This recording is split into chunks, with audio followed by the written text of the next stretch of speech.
Ni fa wallahi yunwa nake ji tun daga nesa da na ganki nace wannan wallahi ba za ta yi girman kai ba su ƴaƴan masu kuɗi ba sa girman kai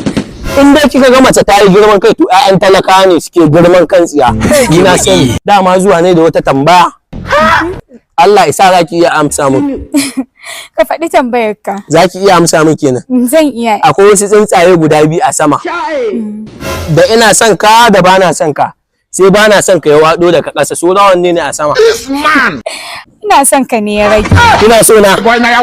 wallahi sai an yi auren nan kina so na kai kana da hankali kuwa Allah na gode ma na samu ƴan masu kuɗi buri na ya cika na samu ƴan masu kuɗi tana so na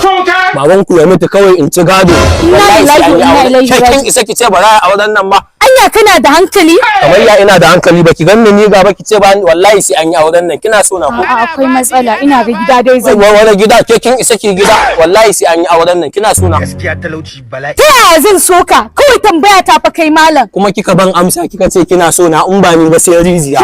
ni na faɗa maka baki ce kina so na ba ni ban ce ina son sai ba an yi auren nan wallahi